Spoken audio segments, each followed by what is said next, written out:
Bald, bald, bald. You're bald.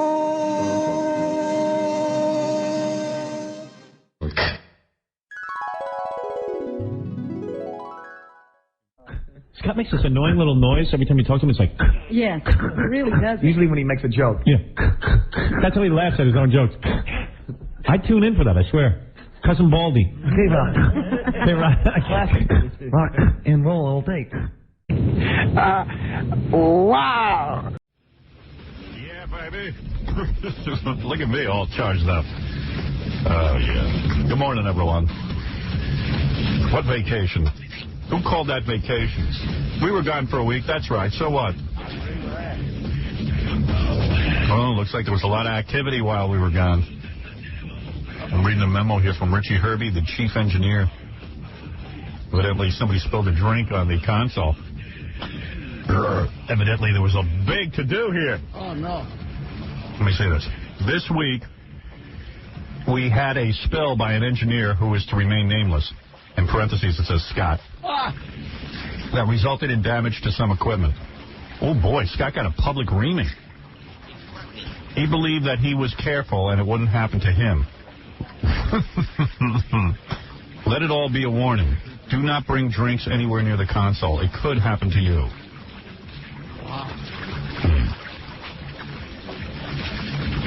Wow, Chiasano, Kingston, and Sam Milkman got carboned on this.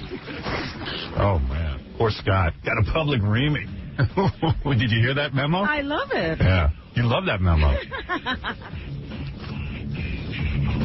I like the line that says he believes he was careful. Yeah, and it like a child.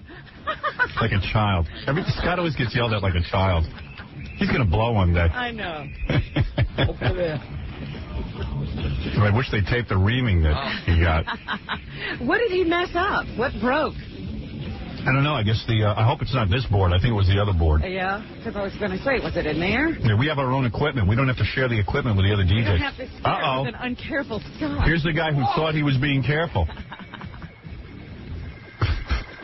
Look at him. He still looks whipped. It looks like you look like you're in a coma. What happened, man? You were working in the other studio? I was in my studio. I wasn't even near the console. It wasn't, it was like a rack off to the side. Right. And I had a bowl of cereal. And it just fell over. It fell off the edge. So you ruined the equipment? It was a hybrid that got wet. A hybrid got wet? Yeah. What's a hybrid? It's Nobody a knows. phone no big deal. gizmo. So you record off the phone. I feel like I'm talking to Grizzly Adams. Yeah, it's a phone gizmo, eh? Richie, were you mad that Richie wrote that memo, reaming you to Tom and everyone else? Yeah. Yeah. Nice why guy. couldn't he just say, don't eat in the studio? Why did he have to tell us all about I've been doing this long enough. I know, Everything is a public embarrassment. It's like one of those Japanese companies where they get these guys together and they all yell at each other. Right, and they get into a room and they have to get on their knees and scream. And we think that's funny because, they get publicly humiliated, but we do that here. We just have a different brand. Yeah, Richie sends out memos. Why don't we just flog me, right?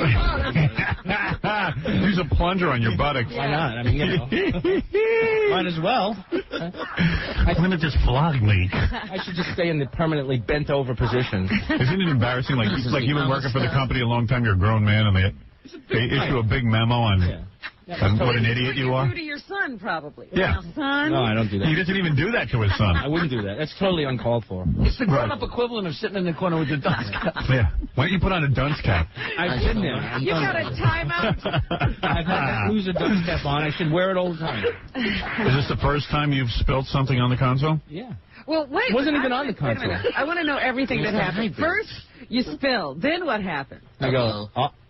But, I mean, how does Richie find out? I told him. He had to because the hybrid. He wouldn't have told him, but the hybrid was broken. It was broken. I cleaned it up and I did what I could. You should have just said the hybrid was broken. Don't tell him you spilled anything. How it broke. You shouldn't say anything. You're stupid. I'm an honest guy. Why be honest though? What did it get you? Because he likes got to me beat it. You should just say, hey, the hybrid isn't working. Fix it. Yeah, man, I don't know what happened. Some idiot must have spilled something on it.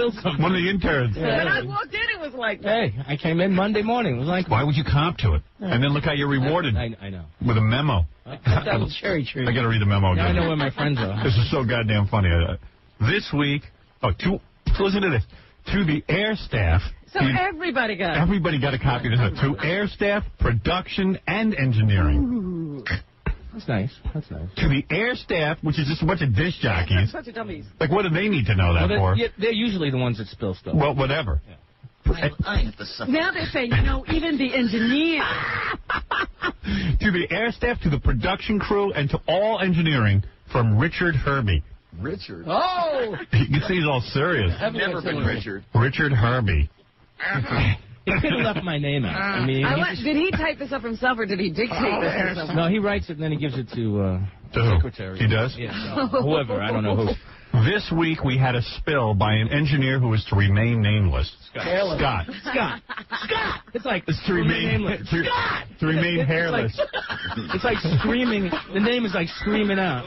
That resulted in damage to some equipment. He believed that he was careful and it wouldn't happen to him. It's like school. Let it be a warning to all: do not bring drinks anywhere near the console. And that's in dark print. Yeah. Wasn't a drink. Wasn't a drink. And don't carve your initials on It the was desk. Captain Crunch. It could happen to you. This is like going And to then- the principal's office. Please, let's get our act together. Meanwhile, it's Scott I know. who ruined it for everyone. And Richie telling you. I haven't ruined it. I mean, I only damaged one little piece of equipment. I didn't damage the whole console. And then it's What like, did they tell you? and then it's CC, Tom Chiasano, Steve Kingston, Sam Milkman, in case these guys don't get a copy of it. And then RH/EN, that means Richard Herbie, and /EN is the woman who typed it, so she even had to put her name on Yeah, it. and all the secretaries probably laughed at it. Yeah. K-Rock memorandum. Just could have said there was a spill. And don't bring Well, guys, things. You know what I find even more Because amazing? regarding studio spill. You know what I find even Major incident occurred. Hey, you know what I find even more amazing? Yeah. That you were off for a week and you chose this to be your first subject of Yeah, the week. yeah, it's great. Well, come on, man. The guy who destroyed 3 Mile Island didn't get a I know. Guy caused a nuclear accident. Didn't any oil spill? It's like the oil spill. What's this? And I can picture. When did you see the memo? Like, where were you? I saw it today. Were you first? You mean when did this spill happen? Friday? Wednesday. Wednesday. And today, the memo's been issued. Yeah, I guess he put it up late Friday. Late Friday. So you didn't see it Friday. At least it didn't ruin your Here weekend. Friday, so I Oh. didn't. Yeah, I'm smelling. So what happened? So you came in this morning at 4 o'clock this I morning. was on all the doors. On the door? Yeah, I No. I get in. It's like 4 o'clock in the morning, and then like I'm reading. What's this? And oh, this is what I need the first thing on a Monday morning. Yeah, to be totally humiliated in front of everyone. On a door. He could have just said there was a spill. But Oh, please. It happens. I know it happens. You're the idiot. You admitted to it. I would never admit to it. Well, So, like, what did Richie say when you told him the hybrid was all messed up? he said, all right, we'll just send it out. We'll get it. We'll get it repaired. Oh, he didn't tell you it was in your face that you got to be careful with your spills. Well, no, I know I have to be careful. Right. I mean, it's But did he warn you? Did he give you a stern lecture? No, he didn't give me any. So he did it to you on paper. Yeah, That's the this lecture. is what he really wanted to say. Right. He couldn't say it to your face, so He couldn't say it, you effing idiot, Right. in your face, so he just. he reamed you in front of everyone. Right. Like, you didn't have this conversation with him where you said, gee, I thought I'd be careful. No, Scott's the poster boy for spills. I know how to. Did you say to him, I thought I was being careful? Because he says here, he believed that he was careful. Well, Yeah, what did Richie I am say? careful. I wasn't near the Did console. you believe you were careful? I believe it. I just want to make sure this isn't a typo. I wasn't near the console. It was like Right. eating over here, and then. How did it spill on the hybrid? Well, it's a rack. There's like a wall of equipment. I like that Richie didn't yell at you to your face. You didn't get mad. He just did it on paper. I like that. He said, It's corporate. it's all right. Things happen. Oh, he did? And this memo happened. And this memo happened. Oh. Heavy. Just be more. Benedict Herbie. And then he came in and his big memo's hanging on the door. That's right. Me too, Richie. I thought he was off the hook. Right. You see, honesty pays. Richie admires me for my honesty. He comes in a big... That wasn't so hard. This is hanging all over every door. Why they just... No big deal. They should just flog you. Yeah, I think so. That's funny. But Okay. was he standing up eating cereal? No. I was sitting down. You were sitting down. He had... I wasn't even eating it. I had put it down on the. What happened? Your arm desk. knocked into it? It was And- gravity. Right. My arm knocked into it and Yeah. it spilled over. So you lost your cereal? Lost my cereal. I almost lost my job. I lost my dignity. I lost everything. I'm hungry. I lost everything. Unbelievable. I lost everything. My manhood went to What kind of cereal was it? Crispix. I wish they just bring the cat of nine tails and hit me with it. I was just trying to eat my Crispix. I love Crispix. Who eats Crispix? What's that? It's crispy. Well, I can lose my bells. Is it a brand, heavily fiber brand cereal? Yeah. No, it's not brand. Yeah. Fiber. It's like a Chex kind of It's thing. Chex. Crispix. Yes. I like Crispix better than Chex. So is this the first time you've spilled? Yeah, is there history here? Yeah. No history. What else have you spilled? Nothing. Yeah, Nothing? maybe Richie had gone through this a number of times and finally thought Scott needed a memo. Yeah. I spilled my guts, but that's about it.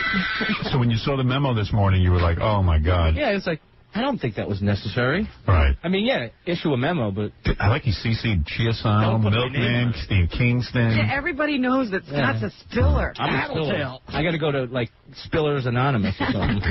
The only one who You doesn't should know wear is a Mel. big S on your Wow. shirt. All right. I'm the one. Well, there it is, everybody. Just put a sign on my back. Scott spilled on the console. That's the big news. As soon as I came in, right. I saw the big memo, and I went, You found it. Yeah. Because I was like, geez, I better go check my mailbox. Yeah, oh, no, you're going to want your own copy of this. If you want, you can Xerox mine. Pass them around. We should blow it up and hang it out on the street. We should make a T-shirt out of it. Yeah. Let's make a T-shirt. That's great. Yeah. That's great. Oh. I'll pay for it. You got a guy who'll make them? You know what they do now? You can put it in your computer and print it out on a decal. Put it on a shirt. Oh. Take 2 seconds. Really? Can we do that? Like, yeah, we'll do it. Give me it. Here. Don't use the bottom part. It's about something else. Just use the Scott part. And make sure you get all the CC and everything in there. Carbon copy and... Yeah, we'll have them out on the street. Oh, I love wear it. them. Yeah. Scott, you can take them to your gigs. Nice. And we can eat Crispix. Crispix. I'm surprised they didn't say something like, I bet Scott doesn't use anything liquid around his own equipment. Yeah. I'm surprised. They didn't give you a better reading. Fred just dropped the carts. I wonder if he'll get them. But they're not liquid. They're not liquid. Oh, no, he didn't ruin any equipment. No hybrid broke. This is like, Scott comes in at 4 o'clock in the morning. Scott does all this work. And there's a lot of... calls him, look, Scott, we're going to have to put out a memo. Yeah, and he does a lot of work. Where's Sometimes, Scott? I've seen some of the other engineers do some weird stuff. And Yeah. Nobody would say a word. No. They even use bold in this. Everybody feels brave around Scott. I believe that even the guy that ruined the console at Right. one point and spilled like that drink into the console and blew it up. Yeah. There was a memo, but I don't think his name was in it. I mean, he Right. totally ruined the whole console. Are you going to say something to Richie about this? I can't. Why? He's my boss. What am I Can't you gonna say, hey, Richie, how about, why you? you... No, not F you, but why'd you have to humiliate me in front of the entire company? Is there any union thing about you? Yes, I might have to file a grievance. What happened to Sullivan? My union is so strong. I mean, we'll take this right up with them. Yeah, they'll be hell to pay. Yeah. Look out. They're coming. And then all the interns read it. Oh, yeah. Oh, yeah. Everyone. It's nice. Everybody's laughing. You're a laughing stock. The janitor. You're a laughing stock. What grade is this? All right. There it is. Scott the Engineer's latest adventure. I thought I'd share it with everyone. Welcome back. Scott spilling.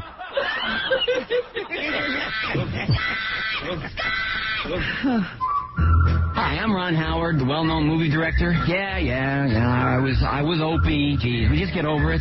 No, I never saw Don Knotts nude. I never saw Aunt Bee French kissing a prop guy.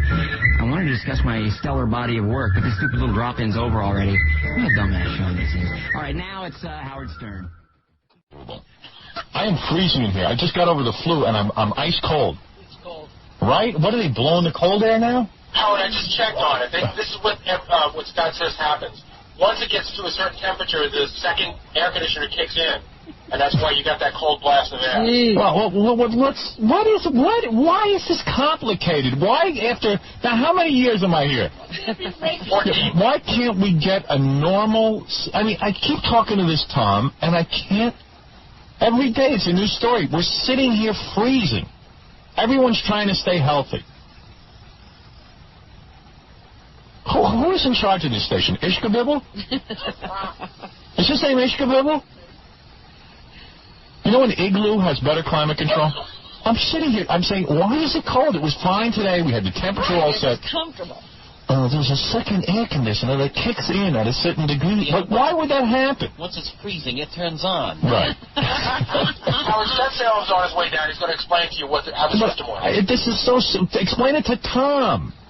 Explain it's not working well. Yeah, why explain it to me? I just want heat. Because you asked follow-up questions. Oh, help me, God. I'm the indoor meteorologist. Would Somebody save me. Storm, Salem. It's gotten colder since you started talking about it. Does your mic work? Yeah. Okay. Nobody touched anything. Nobody? I mean, obviously, Do your lips move when you talk? No, it's sealed shut. God, you're annoying. Now tell me the new thing. No. He asked me why it got colder in here. I said, There's a second air I'm not an air conditioning? conditioning guy. Yeah. The only thing I could think of is it's set at a certain temperature. Reach that So temperature. you don't know for sure. No, it reached that temperature. Do me a favor. Light Scott on fire to warm the studio for me.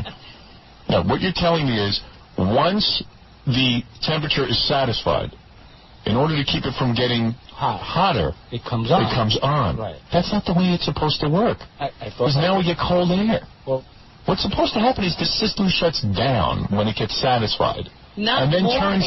and then it turns back on when it's not satisfied. well, obviously it turned back on because it wasn't. No, it turned back on. Turned. Yeah, it turned back on. Turned. No, it didn't turn. It turned back on with cold air. Now it's cold. Okay, I'll make it warmer in here. I like it. I'm not an air conditioning guy. You're not an anything guy. What are you? What kind of guy are you? I'm not. Everybody comes to me. You're a bore. Oh, there's a thermostat in there. I'm not an air conditioning guy. I've got excessive Oh, heat. well, he's telling. I love guys who tell you stuff you already know. I'm not an air conditioning guy. Well, I know that. But I've been figuring. I don't know air conditioning or hair conditioning. Yeah. What You got no hair. Come to me for an answer. I don't know who. I didn't come to you. I didn't come to you for an answer. Got turned on. Someone tells me you're the guy who sets the temperature. Someone tells me it's your job to set the temperature. I don't know who to talk to. Right. My job to set the temperature, but it's not my job to know how air conditioning works. I see. All right. The only thing I can figure is... I did Altoids on my penis. Come here, baby. Let's try wintergreen. No. Wow. Unbelievable. This is sick. This is sick. All right. Let me take a break and we'll do the news. All right. Stuttering John is online with the Star Wars fans. Hey, Howard. What's going on out there? Howard, there are lines around the block. Wow. You know, with so many different kinds of people. Old, young, Is black. anybody in costume? Yeah, I have 3 people here. I have Darth Maul, and I got the guy with the big Yoda on his back, and we have Obi-Wan Kenobi. I think he's Chinese, though. Let me speak to Darth Maul. Darth Maul. All right. Hey. Hey, man. So you're wearing... What are you doing? How you doing? You're wearing the Darth Maul costume What's to that? You're wearing the Darth Maul costume to the movie? I am. And do you feel silly doing that? No, I feel really, I'm enjoying it. I love it. You know, it's in the spirit of the movie. Have you seen... I'm a huge fan, and I want to express that today. Have you seen the movie yet? I saw the movie last night. What did you think? I thought it was really good. There's a lot of good scenes in it. Breaking it out scene by scene, I think the pod race is my favorite part. I want to see it again just for that. Boy, you got to sit through a lot to get to that race. I don't know. No, you're right. It's slow going for a little bit, but you know what? I think if you're a little bit patient, it pays off. All right. Well, I disagree. See, I told you. Yeah. I told you people would go just for those special effects. Right. Yeah, you know what? The set design. I mean, if this movie's being judged on a different standard than every other movie, I think it's a little unfair. I mean, if you compare it to most of the Trek that's out there, I mean, everybody made a big deal about the Matrix, okay? And you look at this, it's just a grander scope, it's a bigger scale, you know? The Matrix was a good movie. Had a good story. No, the Matrix had a great story too, but this is like, it's epic. It's Lawrence of Arabia in space or something. You know what I mean? Caught up in the hype. How old are you in that Darth Maul outfit? 27. 27. Yeah, and I'm skipping work today to be here. He's got Wookiee fever. I got Wookiee fever. All right, dude. Thanks, man. All right, man. Take it easy. Later. Hey, you got to hear this one. Yeah. Do I talk to Obi-Wan? He's got a lightsaber. Nah, it's making me nuts. Come back here. All right. All right. You got to hear this one. What? So Gary, Baba Booey, goes back to Scott the engineer. He had to do some work. So they thought Scott had a new intern and stuff. It wasn't a new intern. It was Scott's son. Scott's son's a big kid. Scott's son is here? He took him out of school to take him to Star Wars today. He's one of them. Don't you think that's irresponsible? Absolutely. The movie's playing on the weekend. I mean, what is that about? Where's Scott's son? I don't know, but where's Scott? I got to ask him about another one that. of those guys who's trying to be his son's hero. I know. He wants to win his son over. It's like, Another one of those dads who wants to be a favorite. I don't think it's right you took your son out of school to see Star Wars. I'm serious, man. I don't get that. Well, Well, he's doing really well in school. Yeah. So, but what if every kid in the school decides to go see Star Wars and there's no, like, your kid's special? I don't get that. I don't get the responsibility of a parent taking the kid out of school for Star Wars. I understand if the kid's got to go to the hospital. I don't understand. Well, this is the way he'll treat his job just the way Scott treats his job. So it was important to take your daughter out of school to take your daughter to work day. But it was an organized thing by the school. Yeah, okay. That was organized by the school. They're not having Star Wars Day. Well, I would never take my kid out for Star Wars. He's doing really well, and, you know, we thought that it would be a good idea. So all the other kids, screw them. Your kid will go because he's doing well. School is not important. And then the teacher has to, like, sort of make up. You admit, you just want your son to think you're cool and you want to win him over. Yeah, you're getting brownie points with your son. Right. Not at all. So what time are you going? I think there's a 1 o'clock show. Well, I think there's a 1 o'clock show. Do you have tickets? Yes, we have tickets. No, so you know what time the show is. Well, it's around 1 o'clock, somewhere like that. We're going to go. I'm going to dress up as Darth Maul. I'm going to take him with a bunch of other idiots, and we're going to sit there and watch the movie. Yeah, we're going to wreck our kids' lives. I'm going to use the bald force. Dude, why not on the weekends so you don't have to take your kid out of school? I don't get taking your kid out of school for this. I think it teaches them the wrong lesson. Maybe I'm old-fashioned. But Scott doesn't really care about his job. His job is a burden to him. It's something he goes to and complains about every day, and his son will grow up the same way. No. He'd really much rather be online at Star Wars every day. Right. Oh, I agree. Okay, so I disagree with you, but, you know, I think that is a reward for doing well in school. Can he go on the Take him weekend? on the weekend. You can keep him out one day. I mean, it's not going to hurt him. I mean, you know, kids... Yeah, but what if every parent does that? They lose funding. You know? We just had a conversation with the woman who came down here to see Steve Austin Stone Cold Steve Austin. the other day. Right. Did you hear that? Yes. Oh, okay. And I kept him in school, not to bring him here, because I was asked by the staff here to bring my son on Friday. Right. And you chose to keep him in school. Yeah. What do you mean you were asked by the staff? We thought it'd be funny to watch Scott's son meet Stone Cold Steve Austin. He's another one of these wrestling fans? Oh, yeah. And let me tell you something. Scott did the right thing, kept his kid in school. Well, who Not in for the Star world Wars. on this staff would even ask that? Gary. Man. Baba Booey. So not for wrestling, but for Star Wars. Right. Okay. Right. Yeah. No, you know, I'm trying to teach my son that it's okay to skip school. That's right. No, And your daughter skipped school. Get responsibility. So it's all right. Yeah, you had your daughter on the air. Why can't I have my son? It's not the rule, it's the exception. Star Wars is going to be around. Forever. He doesn't have to I know, miss I could have school. waited for it to come So out in other words, the video. teacher is showing up to school today under the assumption that she's going to teach these kids for the day. Your son's going to miss everything and have to make it all up. So she can have to repeat. So if all the kids do this, she can repeat the entire day for them. Right. Good. Good message you're sending.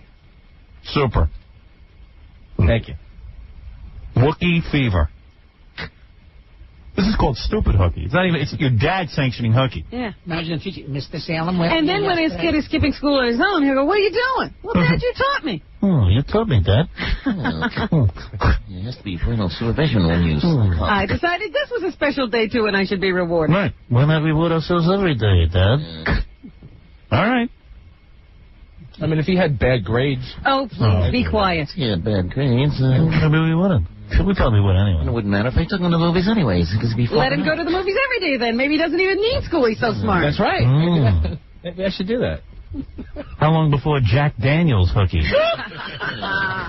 Son, let me introduce you to alcohol. I've something that, you know when I introduce you to Star Wars? No, man, that honeys.com must have crashed because now the whole thing's locked up.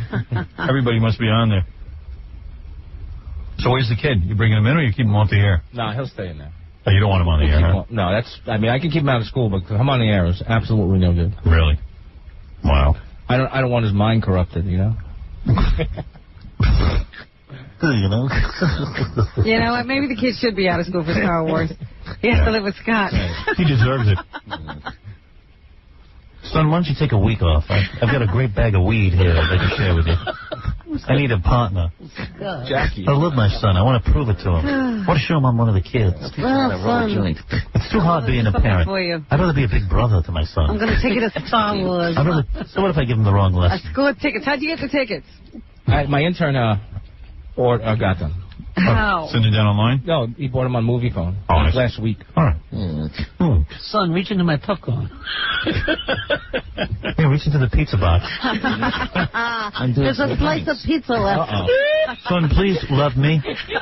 Please love your father. Aren't I a good daddy? Son, don't you think I'm the best dad in the whole world? I'm a better dad than all those kids who had to go to school today. My parents never loved me, so could you love me? Nobody likes me. Do you like me?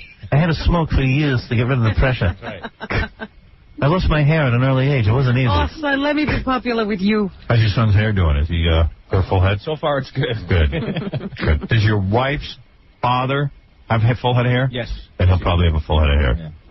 Which is funny because my dad's as bald as Scott, and I walk around with my full head of hair. Drives him crazy. I know. Yeah. Whose son are you? Doesn't make him angry. I love you, son. I love your hair. You're the only person I'm not jealous of. Oh, son, I'm so proud you have hair. Please love me. Please, if I take you to Star Wars, will you love me like a brother? Please love your poor bald daddy. Please, I have such pressure in life. If you would just love me, I'd appreciate it. Son, we're going to go to the zoo the day of the SATs. I promise you. Who cares? You're doing well. It's finals. Let's go play.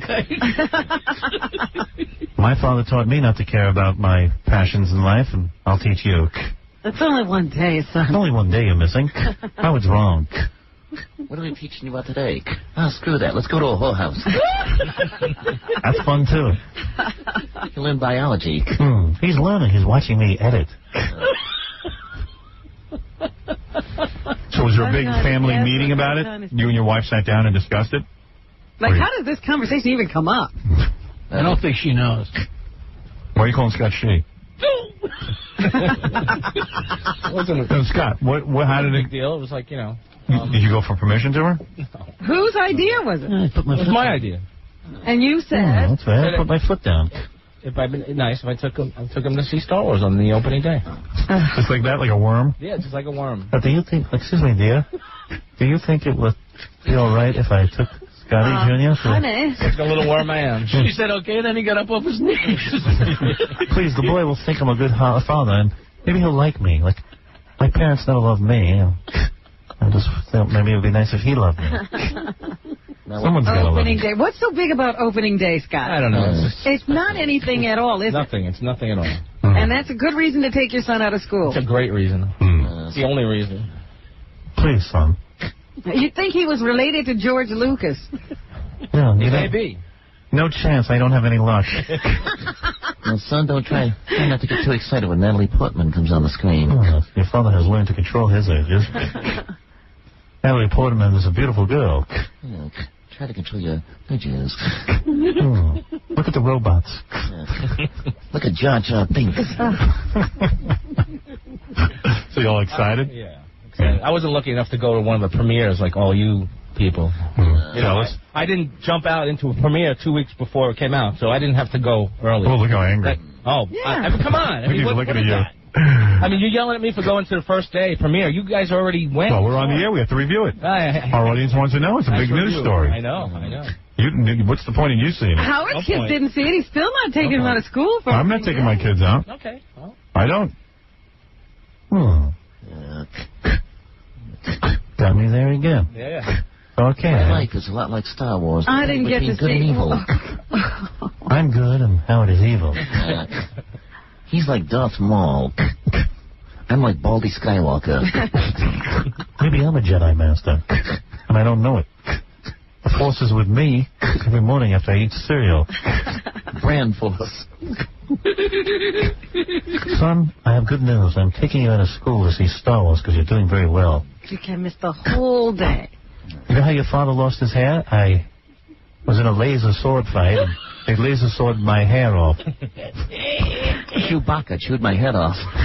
Actually, you sort of look like Darth Maul. Yes. Yeah, you do. Scott Maul. No. Darth Maul. Paul Maul. Gary, you're on the air. Okay. Howard. Yes? Yes. Yeah. Howard, this is Gary in Hazel, Pennsylvania. Yes.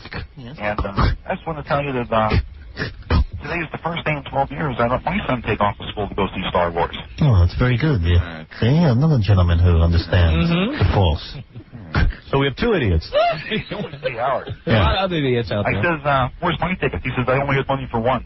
It's about $4K to go see. Okay, goodbye.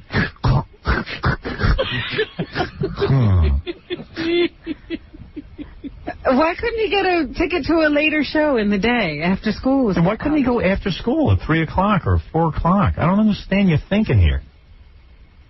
What are you thinking? I'm just dumb, I guess. No. Seriously, tell me, why couldn't the kid go after school?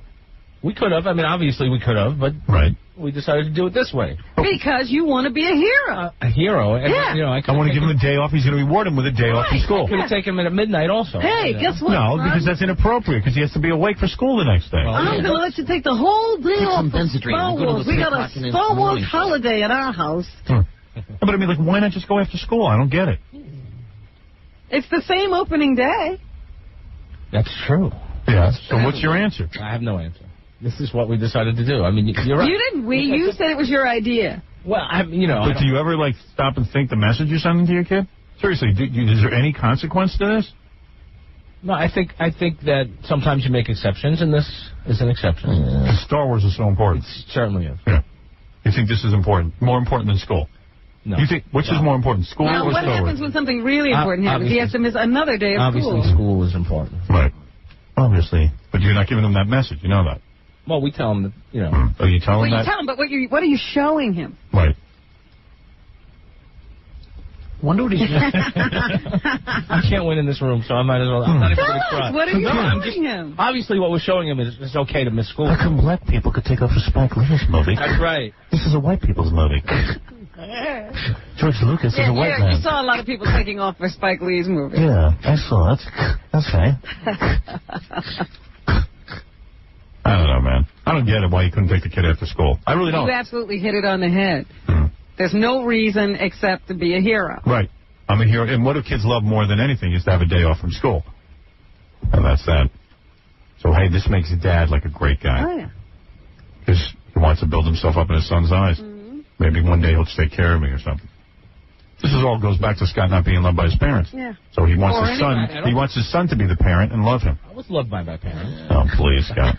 Nobody loves you. Thank you. Please. Appreciate it. No offense. Isn't it time to do the news? Oh, yeah, it is. Let's do some Star Wars news. All right. We're done with you. Thank you. You've made your decision. I'm sorry that you feel that way. I just think you could have taken the kid after school and you could have done both. That never occurred to you? No, it did. I could have. Right. And, what's your answer? I don't have an answer. Wow. Stupid, all right? Okay. It'll be stupid occasionally. You know? Thank you, Scott. All right, at least you admit it. Father of the Year, Scott Salem. Thank you. Goodbye. Thank you. And after the premiere, we'll go buy some crack. That was stupid. I wish you had talked to me earlier before I made my decision. Oh, now I see the light. Now I understand what I'm supposed to do. Scott, go ahead. Howard. Hi. You are an effing hypocrite. All right. Why is that? Why? Because you drag your daughter down to that boob-infested panty show that you run every day. Yeah, but that's... Take your... Scott. Listen, this is what I do for a living, and the school sanctioned take your daughter to work day. You took a 12-year-old girl and you showed her soiled panties on your show. That doesn't bother me. I have no problem with that. Are you kidding me? I don't take my kid out of school for Star Wars. I have my 8-year-old boy right now. He's dressed just like Chewbacca. And I made him take off the outfit because he looked just like that horse-tooth jackass. Oh, get out of here, Sal. Horsetoothjackass.com. Thank you. Have a nice day. All right. That's Sal the Stockbroker. He's funny. All right, we're going to come back with the news right after these words. Hi. My name is Eric. My name is Leo. My name is Fred Leo. My name now is Eric. It is Eric before it was Leo. Fred was my original first name. Leo was my middle name. I like the name Eric better. I hated the name Fred. Always have hated the name Fred. My name is Eric. My name is Leo. My name is Fred Leo. What does my wife call me? She calls me Fred. But Fred makes no sense because his name is... Eric Norris. Eric Norris. Everybody loves him. It's Eric Leo Norris.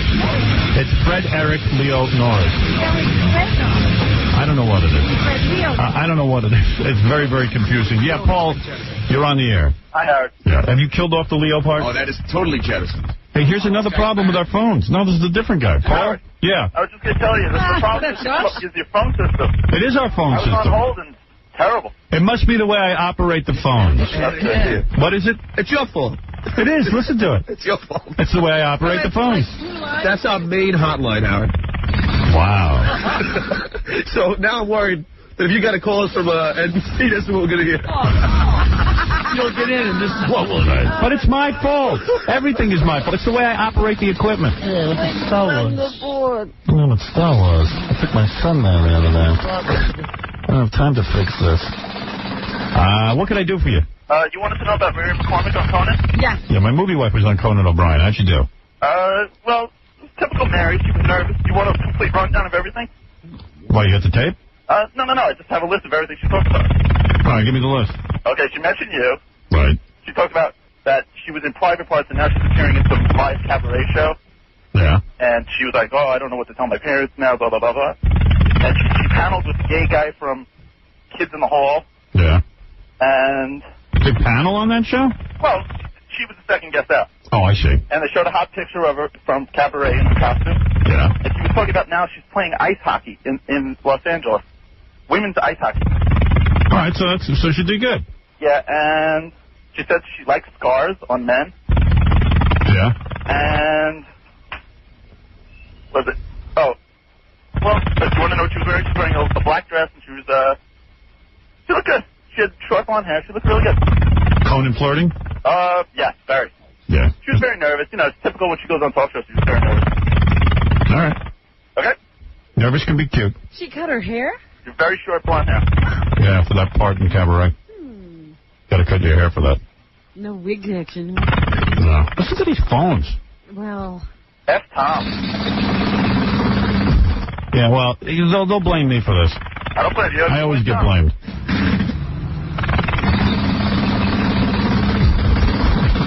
There's a lot of noise on this show.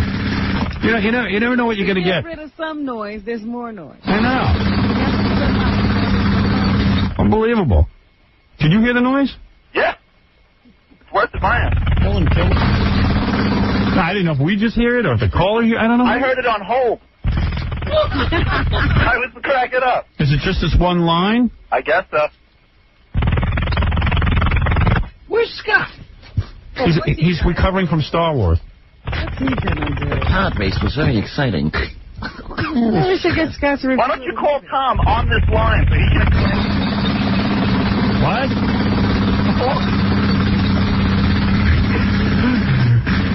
Tom doesn't care. Tom just wants to make money with the show. He's making that funny. We should leave it in. Yeah, it's funny. You want to get Tom's reaction? How leave that phone line open while you're playing spots? Yeah, I'll leave this. That's what I'm going to do. Sir, can you stay on the line while I play the commercials? No problem. So that this noise can obliterate the sound of the commercials? No problem. Funny. That was really inappropriate. Funny. I now have to do make goods. Yeah, telephone. We lost $3 million in one day thanks to your little bit. Your shenanigans are costing us a fortune. I went and got you a truck so you could go visit the Rosie O'Donnell show. I'm a good person. Oh, here's Scott. Scott, what is the problem on my line? Evidently, Wait a second. evidently there's a problem. Evidently. I'm going to understate the obvious. I learned that in Star Wars yesterday. Did you take your son? Yeah. You got in?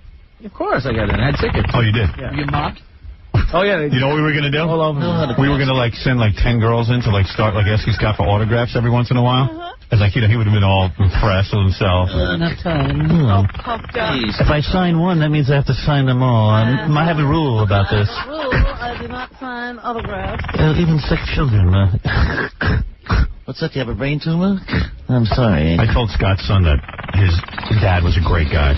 Did you? Yeah, I was real nice to Scott. I pumped Scott up in front of his kid. Yeah. Because, I got kids. I don't want anybody goofing on me in front of my kids. I got commercials. I was real respectful. I was like, thanks, Scott. You're a great engineer and stuff, right? I was real nice. Yeah, real nice. Yeah. He was impressed. What'd you think of the movie? I thought it was good. Overall, it was good. I liked it. Overall. Then that means there was some stuff you didn't like. Well, yeah, the characters are a little weak. It wasn't the best Star Wars one. It was third on the list. You thought Jedi was, Return of the Jedi was... Worse than that. You do? Yeah. I don't. What?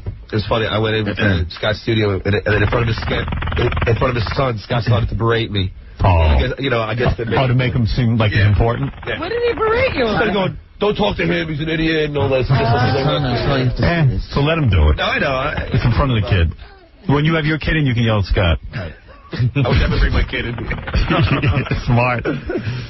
I think that's weird that he brought his kid in here for like 6 hours. Right. I mean, that is... Well, because Howard brought his kid in, so I bring mine. Fascinating to watch Scott work. What are you talking about? So interesting. He had a good time. He had a good time? Let's see what I do. He enjoyed it. Missed a full day of school so he could go see Star Wars. And he enjoyed that, too. Good. Of course he did. You're a hero now. He likes you. And he loves you. Is it only this one phone line that... Apparently, let me pick up an... Hey, thanks, dude. Pick up the line 16. I just want to see if it's both hotlines. Well, wait. Well, let me just pick up a regular line. Dominic. Yeah, I would like to be the first one to suggest that there be monies paid to Rosie today, and I'll put up $5,000. If she lets you on the air, we'll put it towards the people who were killed in the shooting out Midwest, so that people can call in and add up a sum of money. So when you go there, you'll have a son that if she's going to debate you or let you on the air... Dominic, what do you want, acid? All right, thank you. You must be on sugar high. Sugar high. I just had a... I have a thought. If Rosie O'Donnell... I love the serious one. Yeah, the serious. Yeah, serious. Yeah, it's like...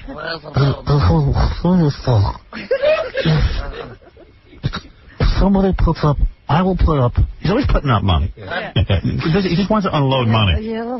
I will put up $5,000. Well, the equivalent of 3 breakfasts. Did you even understand the proposal? No. Sum of money. Sum of money. $5,000. When you go there. $5,000. I'm All he drowning in does my is own eat. fat. All he does is eat and give away money. Yeah, he eats, he consumes money, food. He gives away money, and then he feels like he can reward himself with another breakfast. If Rosie O'Donnell allows you out, I will give some $5,000 for hot tub or anything for the students of Columbine. People, you know, out to the West. The people in the West. Other people think I sound like Jar Jar Binks. He sounds like Jar Jar Binks. Oh, Jar Jar Binks. I was one of them. Also. I will put up a sum of $5,000. Anyone who is the people of the West. People could call in. You're like, I'm sitting there going, it sounds very serious and meaningful, but... Well, he thinks he's starting something, and other morons are going to call up and say, oh, I'll give $5,000. Yeah. He's going to embarrass Rosie O'Donnell, open the door to me. Oh, man.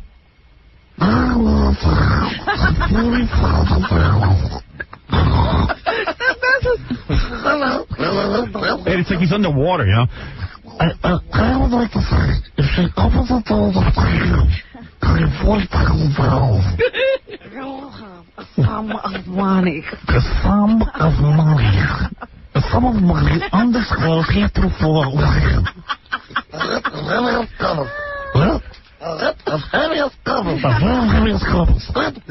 Whoa. Did your son like Star Wars? Yeah, he really liked it a lot. He liked it a lot. Yeah. So you got right down to his level. That was That was the first time, I mean, for him in a big theater like that with, great sound and an opening day and a huge crowd. Yes, it's very It was the first time for what? For him to see a movie, I guess. No. In a nice theater, because Scott takes him to those cheapo, crapo theaters in Queens. So 99 cents. No, they're usually, those multiplex theaters. Yes, Well, they're the ones in Queens that you go to. Yeah, I mean, they're not cheapo. I mean, they charge the same money. Right. Son, dress up as a senior citizen. All right, let's take a break. Hold on, you should try line 16. Let me just see. You want to check it real early and work on his computer and say, Dave, you do a disc jockey show. How much work do you really have to do? Why do you come here so early? I just think he wants to get out of the house from the wife and kids. Well, wasn't he on at like 4 o'clock in the afternoon or something? He'd show up at noon.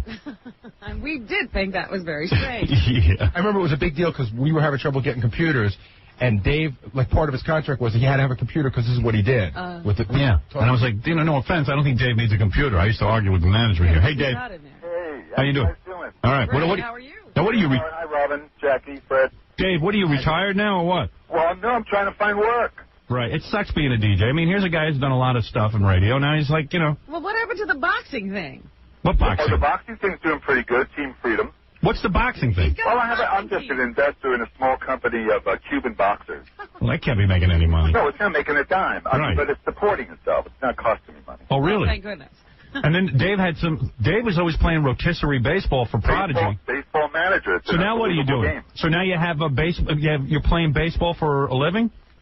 No. He's got something called baseball manager. Yeah, baseball manager is not rotisserie baseball, by the way. Baseball. Anybody want to check it out? Just go to baseballmanager.com. Baseballmanager.com. And what do you do? Well, it's an unbelievable game. This is our 9th year. Meatloaf and Kurt Chaplin got me into it about 9 years ago. Meatloaf plays in about 7 leagues. I only play in 2. And then we have the K-Rock League. Isn't Scott the engineer still playing baseball manager? Yeah. I don't know what he's playing. I know he's He better only be doing that on his break. I used to say to Dave, why don't you concentrate more on your show and play less baseball? These guys love it, though, man. They're on the computer playing baseball. Well, it's been unbelievable, this baseball manager, baseballmanager.com. What if you draft a team, let's say? It's not like anything else. And whoever your baseball players are on your team, whatever they actually do in the game that night, let's say you have Bernie Williams, and he goes 2 for 4 with a home run and an error. Well, in the game that night, in your game on the computer, Bernie will go 2 for 4 with an error, and there's a formula that computes all of this. And based upon that, when you turn the computer on in the morning, you see the results of the game you played. I guess that's kind of cool. I don't know. Very, very cool. In fact, we want you to play with us, Howard. So you pick the players. Picking the players. It's a draft. Yeah, it's a draft. Scott, you play this, right? I love it. No, it's great. How you doing, Dave? Okay, Scott. Are you playing this year? No, I'm not playing because I used to get a comp membership. Yeah. Now I got to pay for it, so why play? You are the cheapest. You know what it's How much does it? I know. Less than $100. I know. I played last year and I paid for it, so yeah, it's a great game though. Why don't you play if you love it so much? You know, Howard. He's such an idiot. If you love it, why don't you play? I decided not to play this year. It takes. Why? I mean, I'm out of shape. No, I don't know. Howard, you know what it costs? I think it's $90-something for 6 months. It's about 50 cents a day. Yeah, I mean, it's an awesome game. Well, Scott's busy getting Altoid fellatio from his wife. Oh, really? Yeah. Oh, yeah. Your wife still using Altoids on you? Yeah. How are the winter dreams? Did you try it this weekend? No, we haven't gone this weekend. My wife bought Altoids to give me fellatio. I'll try to talk my wife into it. Are you really? Yeah, she said she'd do it if I don't talk about it on the air. Well, what's the difference? We'll see what it's about. So I know. I mean, why? Just tell her to do it. Yeah. Well, Scott has the new flavor now. You haven't tried it. We didn't try the new flavor. You got a new flavor. I couldn't get it. Scott was fantastic at the game. He would make the playoffs and win a lot. Yeah. Oh, really? Yeah. And Richie Herbie was really very good at it too. He was very, very good at it. Dave, now that you're not on the radio, you must have all day to play baseball. Well, all day to play baseball and also to try to find work. Right. So maybe somebody who's listening to you would like. It's really it's a weird. You know radio, Howard. Yeah, sure do. Know. And I think one of the reasons. Do you need to work though? It's kind of your fault. Dave, do you need to work? You've been in radio a long time. I've been in radio 40 years. Do you need to work? Yes, I need to work. You do. No, I don't mean psychologically. I mean financially. Both. You do. I mean, I don't need to work. You know what wife this guy had? How many marriages have you had? Oh. He's had a ton. That's what kills you. I was married for 17 years. Right. Then I was married for 1 year. Right. And I've been married now 13 years. Oh, you have? What do you mean I have? Oh, I didn't know that. Yeah. I thought it was like a couple of years. No. I have a 13-year-old son. Oh, I didn't know that. He was just bar mitzvah last month. And that's still going on, that marriage? No. No, see? So he's going to be wiped out. He needs money for the next one. He needs money for his next marriage. Do you give up less money if you're married for a year? Libby and I are still married, but we're divorcing. Right. Yeah, which is sad, but at the same point, it's very sad. Dave needs some FU money. No, it's really been it's been a very, very traumatic year for me. Right. Between the radio gig and the marriage and all the thing. Yeah. So what happens? What keeps happening? What happens is you're really typecast. Right. And everybody. I don't mean radio. I know radio. You should do your marriages on the computer, Dave. You get married on the computer? You can. Get married on the computer? Have a virtual. Sure. You need to meet you can go in the chat rooms and meet a chick. Then 1 year you don't sign up. Right. He's marriagemanager.com. No, he needs not to be married. No, baseballmanager.com. Yeah. Dave, you need not to be married. No, I need to. Listen, you need to be single. You know what I want to do, Howard? How many times can you play, free doing It's All Right Now? Right. But you get so typecast, and, John Buchwald's been working so hard on my behalf. We have the same agent. Yes. And, and there's nobody better. But there's really not a lot of interest in a rock and roll disc jockey of my age, and nor should there be. Well, so why don't you do some other kind of radio? Well, that's what I want to do. Yeah. I want to do, the thing that I most loved in radio is doing interviews. I interviewed everybody from Woody Allen to... Yeah, so why don't you work for one of the news... Why don't you work for one of the news networks? I want to do a radio interview show. No, but you can do that for a news network. What's that? You do that for a news network. Like Robin gets all these interviews all the time and we run them on the show. Yeah. Yeah, you got to... I don't know. I'm not a career counselor. What do I know? You're not a career counselor? But Dave's a good guy. I like to see him working. I like Dave. Dave's a nice guy. He used to come in, play baseball. I was jealous of his life. He'd come in at noon. He'd be on the computer. Yeah, he'd be on the computer. And then he'd, answer some mail from some fans and go in and play a few records. And then when he came in the afternoon, he didn't even have to spin the record. That's right. He had a producer. Yeah, he had it made. I did. Yeah, you need that job again. You know what?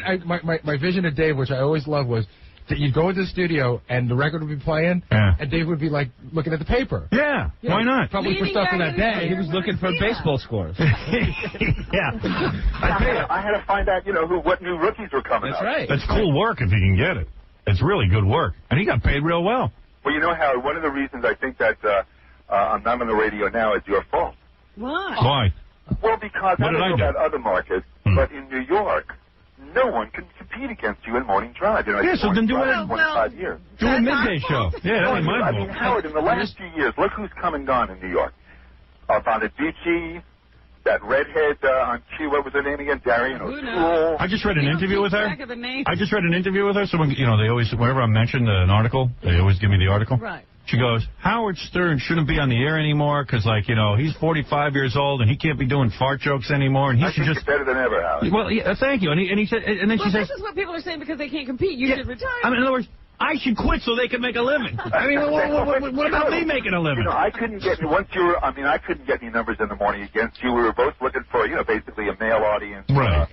20, Scott Shannon's program's in trouble for the first time in all the years he's been on in New York. He can't get listeners from you. Well, he's horrible. Yeah, well, he's horrible. So he has no ability. It's very difficult to compete with you. It's like you're on and everybody else is in the minor league. Well, you're nice to say that, Dave. And then I'll tell you what, I'm going to check around with some of my buddies, see if we can't get you some work. Yeah, I want to do it. I want to do like a Larry King type show because I could do it. So go to CNN.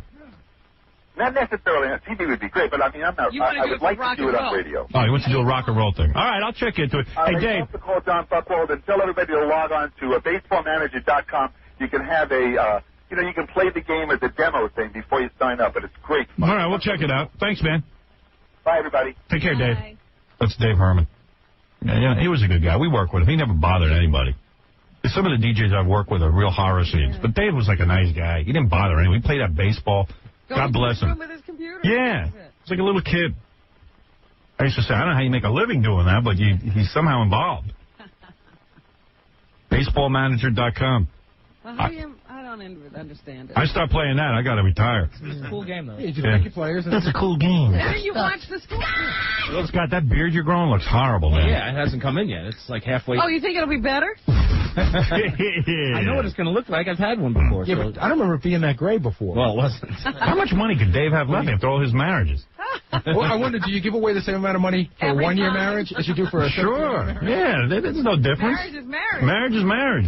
Boom, unless you got a prenup. Was he prenup in it? Should I ask him that? I don't know. He didn't sound like he wanted to rap too much about it.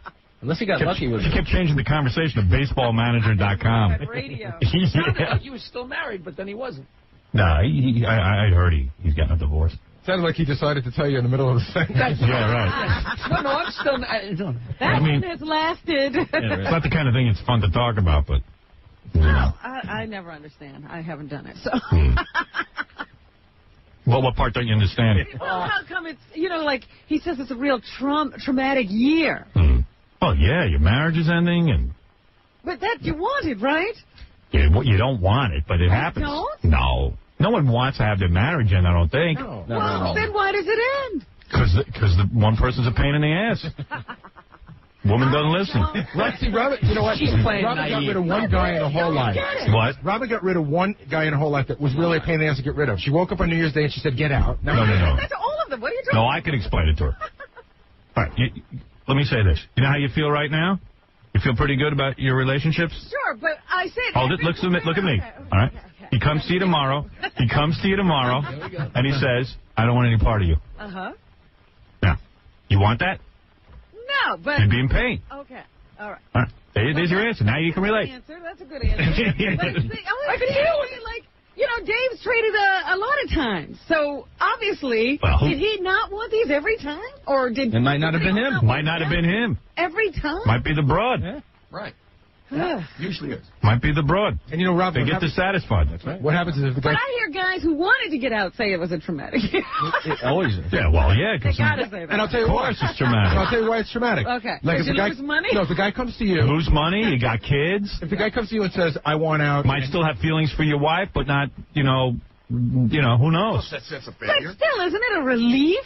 Yeah, well, Depends. Sure, I'm sure At some point. Who knows? But what happens is, like you said, Robin would be in pain. Right. But what if after Robin got over her pain for a week, she decided to become vindictive and angry? And then when the guy tried to get out, it just became very difficult. What are you talking about? No, haven't you ever seen... I hate when Baba Booey No, does haven't you seen what guys... I never know what he's talking about. Saying that the divorce then becomes difficult. And then Yeah, right. Yeah, that becomes... Right. Okay, I'm with you. It's just you wouldn't explain it well. That's the question, because like I said, I've never been there. I don't know what you people are talking about. I know a guy who tried to get out of a very short marriage. Right. Should have been real easy. Take everything and sort of split it in half. Right. It wasn't easy. No, she was going to make him nuts. Right. Make him pay. Make him pay. I know that guy, too. Because it's just the woman gets so upset that they just do whatever they can to make it difficult for the man to do anything. Right. Because that's their one little power base. All right. It's just always, very traumatic. Very traumatic. I always wonder about that. Right. It's traumatic. What you people are talking about? Very traumatic. Very traumatic. You understand. Sometimes I feel like Robin's the queen and we're the commoners. Right. Well, believe me, when her pain happens, it ain't easy. Very traumatic. She'll be saying the same thing. Of this earth. Right. So there's Dave. He's going through his trauma. Well, they say the two most traumatic things that can happen in a person's life is like, or maybe the four most things. There's a whole list. Yeah, there's a list, and like it's always like death. Loss of a spouse is loss of a spouse. Moving is one of them. Yeah, divorce, moving, and losing your job. Yeah. How do you put moving up against loss of a spouse? I love the moving one. I don't know. What's so dramatic about that? Rock Radio 92.3. Oh, my God. The Howard Stern Show. Hi, I'm Scott the Engineer, and my most memorable moment from the show occurred a few years ago when Howard, for some reason, insisted on attaching a fishing pole to my toupee that I used to wear. What he wanted to do was have my toupee talk to the Gary puppet. All right, hook up the fishing pole. That's good enough. A lot of glue under that head. Just imagine that's on your head all day. All right, here it is. This is Scott talking to Gary's puppet. Hello.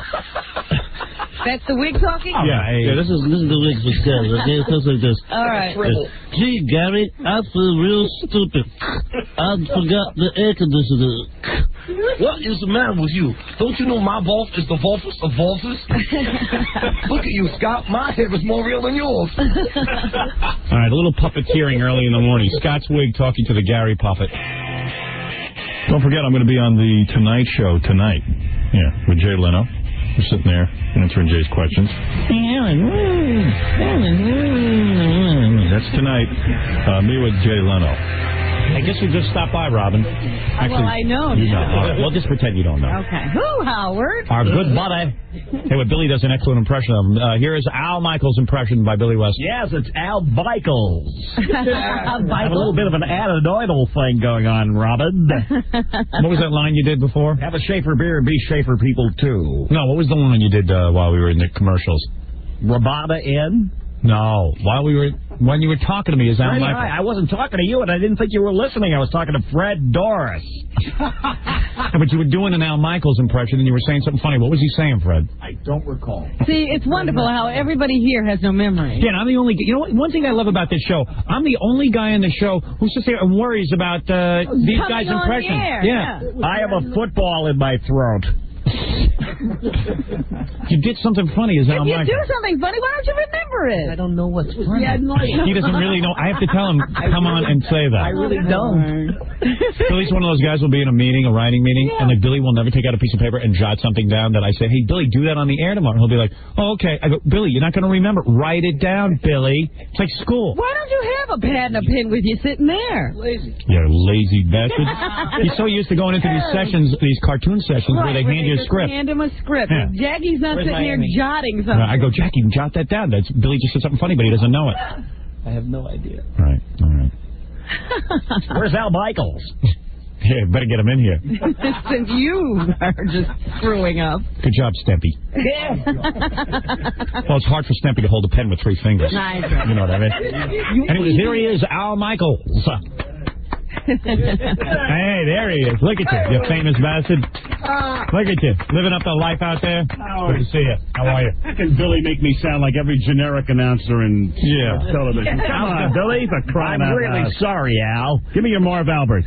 Marv Albert, the same thing. Every announcer sounds the same. What is this? And I swear to God, this hair is real. Oh. Well, my hair is real. No, my hair is real, too. Why do people think it's not real? He's doing Marv I'm Albert doing now. Marv Albert now. No, that's not Marv Albert. That's Al Michaels. No, it's not. No, it sounds the same. It's Greg Gumbel, it's Al Michaels, it's Marv Albert. Come on, Billy. Billy, why don't you get the hell out of here? Yeah. Oh. Anyway, Al, good to see you, of course. Howard. Good-looking bastard. Look at you. Al Michaels, good-looking guy. I was just watching him on the Kentucky Derby. Every year Al comes to see us because he's a fan of the show, and I always dig that. But, you know, it's great. Al's got the perfect life. Why is Al in New York? Al is in New York because, hey, you know, all the ABC affiliates are getting together for the big New York meeting where we announce the lineup, and Al gets to announce the lineup. You know why I'm in New York, Howard? I'm in New York. I have to establish residency. I've got to vote. That's right. That's why I'm here. I'm now going to live here more than half a year.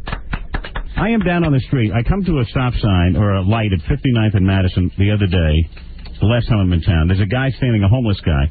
He's got 1,000 things on the cardboard. I can make out 2 of them. One says, F all the rainforests. Right. The other says Howard Stern for governor. That's it. That's my campaign slogan.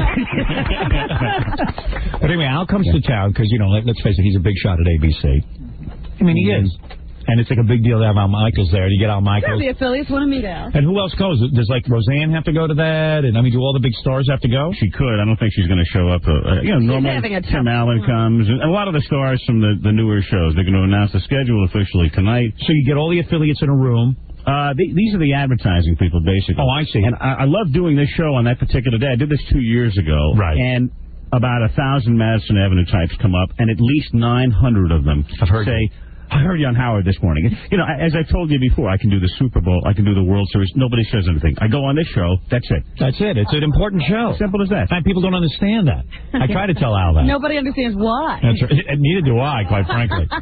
But Al, the point is, you're here when they announced the new schedule for ABC. In other words, they sat down, they figured out what the new shows were going to be. Right. And then all the affiliates come in. I mean, all the advertisers come in. Right. And then it's not really a meeting. It's like a drunk fest. You all sit around and drink, you get loaded and talk about They do it at Carnegie Hall. That's why it's fun, you see? Yeah. Are there girls there, too? And your friend, Ted Harbert, who's the president of Entertainment. Do you know him? Well, I know Ted. Sure, I have to. You know, have you met Ted? Yeah, Ted lives in the neighborhood in Los Angeles. Ted Harbert is a guy I went to college with. I keep hearing people use his name now. Ted Harbert's the president of ABC. Yeah. This guy, he's a little twerp. I'm telling you. I tell you how many times I told him to get the hell out of the room. Whenever somebody now says something about a programming decision, they say, yeah, we talked to Ted Harbert, and Ted says it'll definitely go on. Robin, you don't understand something. There's nothing living in Ted's head. You don't understand. You got to understand something. We were in college. I was on the college radio station. Ted was a year behind me. And Ted, of course, as everyone does, idolized me. No, actually, not too many people idolized me, but Ted did because I was good on the radio. Yeah, that was my one. That's where I could show my powers. So he would walk in there, and he would occasionally look in on me and stuff, and I would throw him out of the room because, after all, I was creating art. And I figured he's going to be one of these communications majors that ends up, you know, never being in communications because I didn't see any real talent there. And now he's the head of ABC Entertainment. But you know why? He could put you into prime time. His dad got him the job there. I didn't know that. Did you know this? No. Ted Harbert Sr. was an ABC executive. Did you know him? Did you know Ted Harbert Sr.? All right. No. He was a high-level...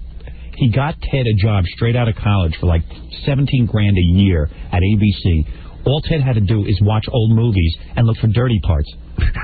That was it. Great job. I'd like that. Yeah, of course. I mean, he earned his gig like Prince Charles earned his gig. You know what I mean? His dad gave it to him. Am I correct? That's right. I mean, I'm not no offense, but that's it. And but I was so jealous. I cannot begin to tell you, Al, how jealous I was. And we get out of college, this guy's crowned. I'm working for $96 a week, and all of a sudden he's got a job, 17, 18 grand. And he's in the city, and he's working for ABC, and they're grooming him, and oh boy, I wanted to jam my head against the wall, because it proved to me, it's not what you know, it's who you know. It's who you know. So tonight, Ted gets up at Carnegie Hall. He introduces the entire schedule. Would you invite me? I want to be a guy. I want to sit there. He wants to heckle. I want to watch. Me and you are going to sit in the audience and yell out stuff to Ted. Hey, I knew you in college. Sit down. Shut up. Hey, you empty-headed idiot. Yeah, you could say empty-headed idiot, and I'll do the other stuff. Is he like your boss? Well, no, he's the head of entertainment, so he announces the entire primetime schedule. But you see, Monday Night Football is part of the primetime schedule. Is he still a little tiny guy with big peeper glasses? No, at like 19 years old, he grew about 4 or 5. I think, does he have the big goggle glasses still? Ted? No, I think he's wearing contacts, he says. He's a good-looking guy. Yeah. He was good-looking. Really? Yeah, in a feminine way. It's like he wasn't a manly guy. But, I mean, he's no homo or anything, Al. I'm not implying that, please. I'm saying that the guy was just very fine featured. I don't even think he shaved it. Delicate. Very delicate. Is it true? I don't know how he looks now. He's a pretty good-looking guy. Yeah, right now. Yeah, he's not a bad. Come on down there this afternoon. Is he married? Yeah, he's married. Was in fact, piece of ass out there? No, he's no piece of ass. Thank God. In fact, he may have the third longest running marriage in history. I'm number 1 at 27 years. You're what, 19? You never cheat? Never. Howard, remember we talked about this the last time. You're not tempted? You and me. You don't have women throwing themselves at you? I think we're in comas. I mean, that's why we've been married so long. I've been 27 years now. No, it's just we're very cheap. We don't want to lose our money. You're right. That's what it is. Yeah, work too damn hard. Yeah. No, but the point is we love our wives. We do love our wives. Because my wife always gets upset. She thinks I really mean this stuff like I want to date. Anyway, seriously, you have women throwing themselves at you. I mean, you've got a high-profile job. No, you're not those young sportscasting women who are looking to work their way up the ladder. There must be some of them are good trying to be your protégés. Robin, the deal is, I do a lot of traveling, but I don't have women throwing themselves at me because we don't stay at Ramada Inn. It's American-owned. Normally, yes, it is. It's the Four You didn't know it was American-owned. I didn't know that until today. I didn't realize to call Holiday Inn to call the boss, I've got to call England now. So you're saying that Ted Harbert gets up tonight. And does he write his own speech, or does his daddy write the speech for him? Well, what he does is he introduces all of the shows. So it's really not a speech. This is my line. They don't really let him make the lineup. It's that guy above him who makes the lineup. No, the head of entertainment is the big market here. No, he really is. No, he's not. Well, it's impossible. You just can't believe that Ted could be making those decisions. I just know they would not allow him to make those decisions on his own. I know. I just know it. I know it. He was a late bloomer. I don't know. I heard Al actually tonight at the big convention. Ted sits on Al Michaels' lap, and Al works Ted's head. It's a two-man routine. No, that's Ted was dumb or anything. Ted's a bright guy. Don't get me wrong. It's just that I know I can see the creator spark. I didn't see it in him. Maybe it came to him later, is what I'm saying. You think so? I don't know. Well, like a lightning bolt hit his head? Yes. All of a sudden. Howard, ABC's very hot right now. No, it is. Don't get me wrong. I'm not putting down ABC. Moving along, may win next season. Yeah. And he's left Monday Night Football on Monday, by the way. Oh, that was a good move. Right. That's one of the key decisions somebody has to make. That's right. That's your gig. Yeah, and we have this year we're going to have a sideline reporter. It's the 25th anniversary. I tried to get Stuttering John. I figured that would have been good. Yeah, but they opted for Lynn Swan. What can I tell you? Oh, well. So so you're talking to Frank Gifford these days? I see Frank once. I'll see Frank tonight. He hates that you're a Howard Stern fan. Frank Gifford hates me. He doesn't understand it all. I tell him it's Billy West imitating me on the show. Frank understands anything? He doesn't understand this. I don't know. But Kathy Lee really hates me. Like Kathy Lee, I did my book for Simon & Schuster. Right. Kathy Lee got so crazy that my editor signed me that they're not even talking anymore. That's how crazy this gets. Now, isn't that childish? I think you should have Kathy Lee on the show. I think you should invite her. Al, do you know anything about about Kathy Lee not going to the Trump wedding because Howard was going to be there? Yeah, what's the that can't be. Yeah, well, she would go. Marla Maple's supposed to be one of her really good friends. Have you seen Kathy Lee recently? No, I haven't seen her in about 7 or 8 months. Really? Why? You guys stop socializing when you found out you're a fan? It's not football season. It's horse racing season, Howard. It's a different... Yeah, what are you doing, the Kentucky Derby? Well, we did the Derby By the way, I want to invite you again. I know it's tough for you, but... Do you really know about all these sports? I mean, I don't know how you keep up. I even have Ganji's demo tape if you want to hear that. That you've had for quite a while, too. Yeah, well... What is Ganji doing with that demo tape besides giving it to you Nothing. to play? Just getting rejection letters all over the country. Is he sending it out? That's what I want to know. He sent it out. Oh, did he? He sent it out to my old radio station that I got my first job with up in Westchester. Uh-huh. They rejected him, I think. I don't know. Again, you come in here and tell me what you're doing with your stupid tape. It's really been very successful for him. His demo tape. Did you give him some pointers, or did you just leave it? It was hard to give him pointers. He was looking right at my face. I had to lie. Is he getting back form letters, or...? Well, he was all excited because he got a call from my old radio station, and all of a sudden he was like, "Boss, I got a call from your old radio station." I said, "Awesome. What hours do they want you to work?" He goes, "No, I haven't even returned the call yet. They called. I sent it out. The next day they called me, and I don't know. Like, what should I do? Do you think I should negotiate a better price? Do you think I should..." Blah, blah, blah. Are you kidding me? Well, we didn't know. He wanted to know how to handle the call, and I said, "Why don't you just, take the call and find out what they want?" Calls up. They just called to personally reject him because he worked for me. Oh. They didn't want to just reject him in a form letter. Yep, that was it. And he's already wondering about how to handle the price. Yeah. What was it? You asked me a whole bunch of questions, how to handle them, like how to get a good time slot, and I was telling him, No, I said, just be available for whatever time slot. We'll work around it. You got to do what you got to do. Ganji, listen, I'd be more than thrilled if Ganji got a radio job and left us. At this point, he's become just another leech. So the point that, now he's a good hard worker. He would have been good. I said to him, "Hey, this will work out for you." I said, and don't be insulted. It's only like $4 or $5 an hour. Yeah, you're starting out. I said, just because any idiot can get a job there, it's a starting out job, just take it and enjoy it. And of course, he didn't even get that. Yeah, I got rejected from a starting out job. It's a job that he says any idiot can get. Right. I told you my gardener said he'd hire you. Yeah, I know. You could announce before the... I have allergies. I can't. You could ring the doorbell and say, "Oh, we're going to be spraying now. Stay inside."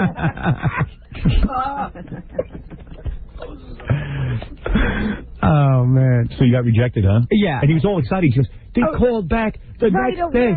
That means something, right, boss?" I was excited because I sent something out. And dude, listen to your voice. Who's going to hire you? You ain't going to be an announcer. Well, I see that. No funny. Did you send it anywhere else? I sent it to a couple places, yeah. And have you heard from them? No. I didn't hear from You didn't even get a letter back. No, I get one. What's going to happen? Where'd you send it? Did you send it to all the New York City stations? No. Good. No. Oh, yeah, like I'm real. No, I hope not, because some people are delusional. Right. No, definitely. Far away. Yeah. I think if you're going to be an announcer, though, it's sort of like we had an intern, this girl, Candy Agree. Yeah. Who, wanted to be a disc jockey, and then, like, all of a sudden she just started getting jobs. She had, like, a real pretty voice, and she had a good delivery. Now she's, like, on Q104 or something. Mm-hmm. She's, like, called Candy Martin or something. Yeah, so it could happen. What is it, Tom? How about I'd like to give Ganji his big break. How about if Ganji does 10 to 2 at night next week, like Monday and Tuesday on the radio station? It's fine with me. Oh, absolutely. Ganji, you want to do that? Absolutely. Look at Ganji. Ganji just turned red and went, "What?" He doesn't know if he wants to do it now. Tom's joking, Are you going to let Ganji do a radio show? Sure, why not? Right? What do you got to 10 to 2? Isn't that the grease man slot? No. Yeah. Oh, I thought you finally got rid of him. All right. Why'd you fire? Who would you fire? I haven't fired anybody. Oh, someone's on vacation? Yeah. Who's usually on 10 to 2? I don't know. Meg. Oh, Meg. Oh, so she's on vacation. He could fill in 2 days? Yeah. All right. Tom, thank you. Permanent vacation. Oh, is she really? She's not with the station? Yeah, I didn't know that. She left? Yeah. Meg is gone? Yeah. Where'd she go? I love Meg. Yeah, I did too. Why don't you get her back? Wait, I bet you cheaped out, right? No, wait a minute. You wanted more money. Was it another negotiation problem, Tom? Tom, you always negotiate everyone out the door. I mean, it's unbelievable. If I had known about it, I could have stepped in. Meg never called. Yeah. Anyway, so here's Ganji's big chance. How about Monday, Tuesday? It'd be cool. Where's Ned going? It's fine. And if he does a good job, maybe we'll give him the rest of the week. Right, great tape for you to do it next Are the other jocks going to be mad that he's taking work away from them? How's he going to sound, Fred? Home of classic rock, 92.3 gay rock. I got to tune in for that. You'll all be. You're going to stay up late. I hear Maria Melito's on a ledge somewhere. We just got news. How come he gets 10 to 2 and I have to do 2 to 6 overnight? There's a whole big thing here with the other disc jockeys at work that, when someone like Ganji steps in and takes 2 nights, it's like, well, wait a second, we're professional announcers. That's what I do for a living. I'm Phillip. Phillip. They absolutely are. Yeah. This will be fun. This will be just a little group. Right, exactly. It's not forever. It's like put a retard on the air for 2 nights to see what happens. Somebody to fill Meg's slot? Are you looking for someone to fill Meg's slot? Sure. Oh, you are? Yeah. Because, I think it would be good. That girl who's Madonna's sister, I guarantee you she'll get a 10 rating. I guarantee it. I'd hire her. I tune in every night to hear her. Paul, what's going with you? I swear to God. I got the same birthmark and everything. I swear to God. And then just what you do is you tell the engineer after she talks for about a minute, just put the music or the commercials on. Just cut her right off. Down. Yeah, and she'll keep talking. I'm trying to have Fred do that, and it doesn't work. What do you mean? You? He's trying to do that with you. Oh, I see. Thank you, Rob. Thanks for interpreting the joke. I always wanted to film Meg's slot. Double entendre. Yes, go ahead, Baba Booey.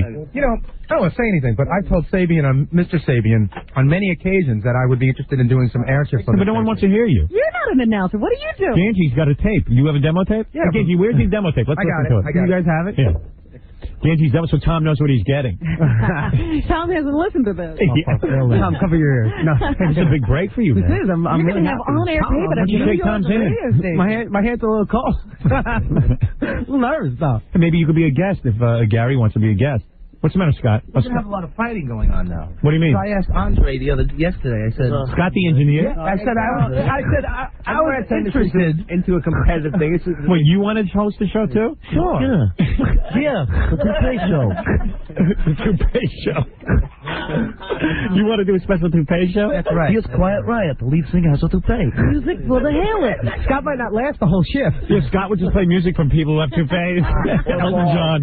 Here's some Elton John. Here's some Spirit because the drummer is bald. Here's some David Weaver off.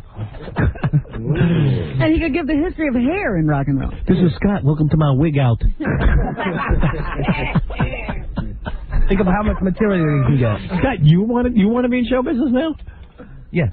Really? You have no delivery whatsoever. As bad as Ganji is, you're worse. KCK doll. KCK doll.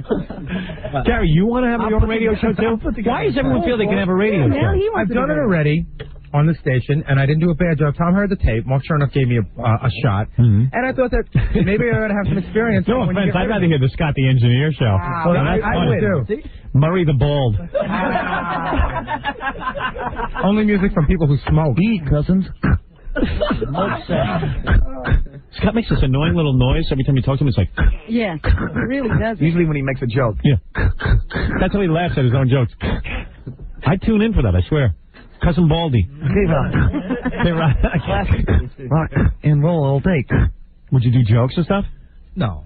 Snappy patter. What would you do, Scott? I mean, if they let me do jokes. What would you do? Give us an example. But they have a format here. What would you do, seriously?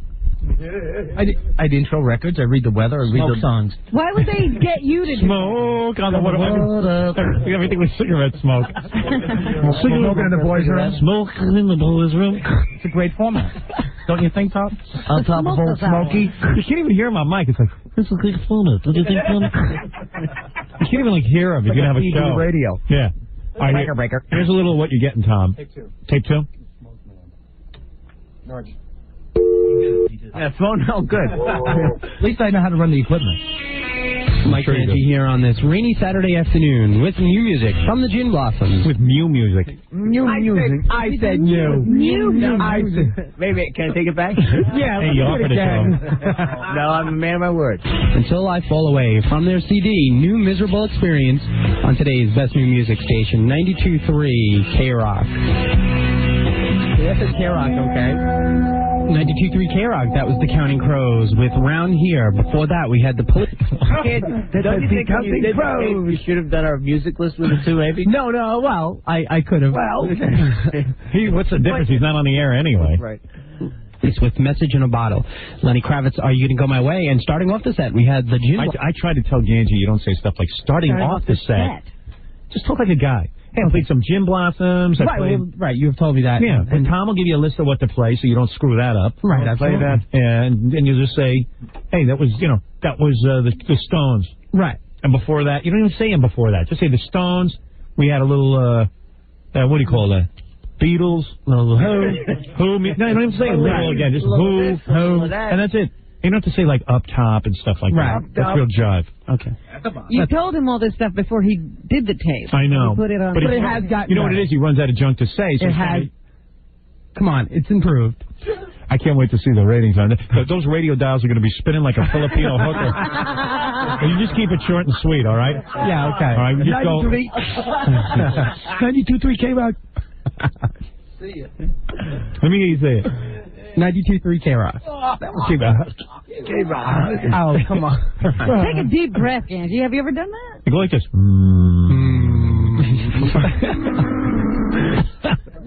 92.3 K-Rock. Come on. 92.3 K-Rock. I don't swallow my words. We'll just swallow a hammer. 10 in a row, including new music from Blind Melon next on 92.3 K-Rock. Tonight on ABC. 92.3 K-Rock wants to remind you, if you're a guy about to turn 18 years old, remember to come down to the studio and I'll start with you. Go into the men's room. There's a little hole in the door. Register with Selective Service. Just fill out the registration card you get in the mail or stop by your post office. You're a little too exact. Just talk like a normal guy. Okay. Yeah, post office. Your post office. Come by the post office. If you're a guy. If you're a guy, you're a gal. I was reading. Tom, you sure you feel comfortable handing him the radio station for 4 hours? The more we do this, the less. All right, I'll keep. You know what? Stop the tape now. Your demo tape really turns people off. All right, let's turn it off because I don't want Tom to get nervous. Well, you got a shot. Oh, look at Scott, all jealous. I don't believe this. I've been waiting for years. I've been editing for years. I came up on ABC. Are you going to listen to Ganji's show, Scott? And pull the hair out of your wig? Yeah, right. Pop top. Before you tune in, you better take your wig off so you don't pull all the hairs out. It's expensive. All right, we got to take a break. Well, Tom, that's very interesting. We'll tune in. When is that? Very big. Monday and Tuesday of next week. All right, very good. I will be here promptly. I'm sorry to hear Meg left. I got to get to the bottom of this. Did she go to another station? No. She just Where's had she it with going? her. Did you guys have a fight? No. Had she been fed up or something? I don't know. Did you make her read like a pornography commercial? No, I don't know. No? Because Meg didn't like to read certain commercials. Right. Yes. But Tom always agreed with her. Hey, you always agreed. I don't want you reading that either, Meg. You don't know. That's Meanwhile, I'm reading Bob's Smut Palace. No, and Howard can read that. Dave's Dildo Drive. No, you're not. She wanted a better time slot, I bet. You should put the Grease Man on 10 to 2. Put Meg on 6 to 10. Putting Ganji on 10 to 2. Yeah, come on. Don't ruin my gig. Give Meg a better time slot. She's got a kid and stuff. Can we do commercials? Is that what it was? Time slot, I bet. Can we do commercials? Was it time slot? No.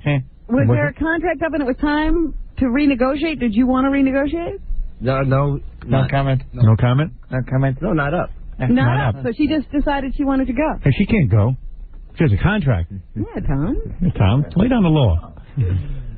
Okay, can we do commercials? I'm really attracted to Meg in a big way. She's got it for me. I don't know what it is. Maybe because she hates me so much. It's a challenge. Yeah. It really is. Yeah. It really is. Yeah. It's like radio for Ganji. I feel bad for Meg that she's not here. Do you like the idea that her kid won't be able to go to college, Tom, because of you? Did you think about it before you... It's a single woman, single mother. Go, so can we do commercials? All right, very good. All right, I got to take a break. Tom reminds me that his kid has to go to college, so I will take a break and we'll. I think we're in the middle of the news. Kind of. Sort of. I don't think you did the Budweiser thing yet, so I don't think you. Oh, okay, all right. That's why I didn't know where we were. We're somewhere in the show. You have to do that plug. All right, we'll be back after this. Now we're going to meet Marianne the intern. Now, Marianne the intern not only was begging me this morning to say goodbye to you, she said she might cry, and Hey, I want to play too, but I don't want to lick any armpits. Well, then you lose. Why? Can't you just grant me an act of kindness to She do? licked an armpit. Oh, that's different. I like Benji's armpit. Benji's armpit.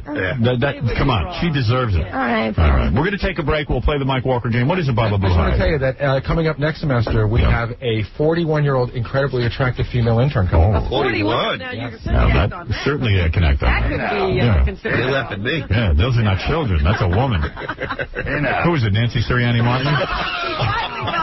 Jackie's in there. She's going to get out of here. Jackie, what do you need? I think, I'm not sure, I don't know if you know, but interns are assigned to people now. Like Scott has an intern, Robin has an intern. I know, everybody has an intern. Did you know that Fred has an intern? No. There's an intern that comes in after the show. Is that right, Fred? Who is your intern? That's Donnie. Donnie? Donnie. Fred hasn't introduced himself. Fred hasn't talked to him yet. But I think Fred doesn't know he has an intern. I think the intern... Why don't I get a personal intern? Well, they're all here for you. Oh, I see. Well, in case he is not... I was your personal intern.